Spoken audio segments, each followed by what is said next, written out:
Welcome to the Wakem universe, where fan theories come to life, hidden details get uncovered, and your favorite worlds get even more exciting. Let's dive in. When you think of Stan Lee, you probably picture the man responsible for Spider-Man, the X-Men, and the Avengers. But what if I told you he also created a crime-fighting stripper? That's right, Stan Lee, the face of Marvel, was behind Stripperella, a short-lived, over-the-top adult animated series starring Pamela Anderson.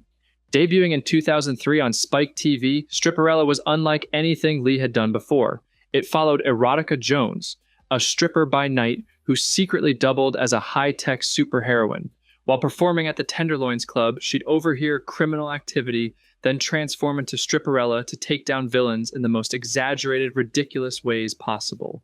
The show was a mix of action, comedy, and heavy satire, poking fun at both superhero tropes and the absurdity of spy fiction. And if you think her origin is wild, wait until you hear about her powers and gadgets. For starters, she had glass cutter nipples. No, seriously.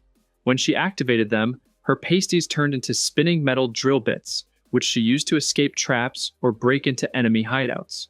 If that wasn't enough, she could instantly expand her breast size by holding her breath, inflating from a 34DD to a 34E. This wasn't just for show, she actually used it to float and rescue a drowning man.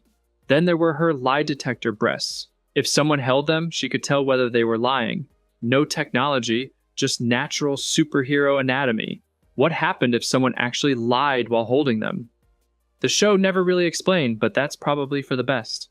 Stripperella was also impervious to temperature and weather conditions, casually wearing a bikini in a snowstorm to prove it. She had a nipple camera, though she complained that the pictures it took were too small, and if all that wasn't ridiculous enough, she could even use her hair as a parachute, floating safely to the ground with her flowing blonde locks. Pamela Anderson wasn't just the voice of Stripperella, her entire likeness was captured using motion technology to bring Erotica Jones to life. The character was a direct reflection of Anderson's pop culture status in the early 2000s, blending the idea of a sex symbol with being a superhero.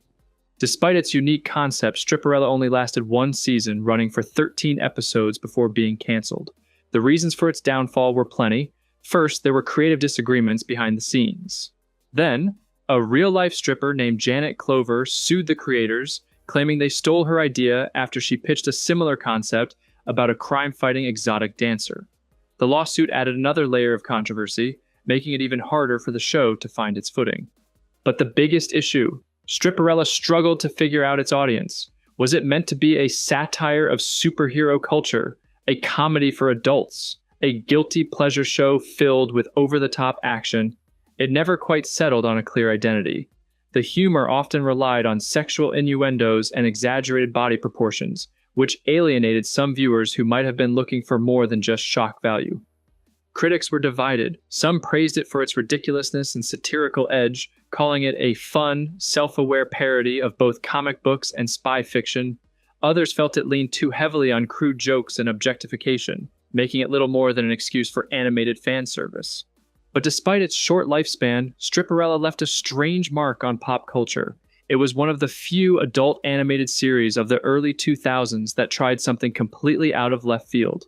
And it proved that even someone like Stan Lee, the mastermind behind some of the greatest superheroes of all time, wasn't afraid to take risks, even if those risks involved a stripper who moonlighted as a secret agent. In hindsight, Stripperella feels like a product of its time.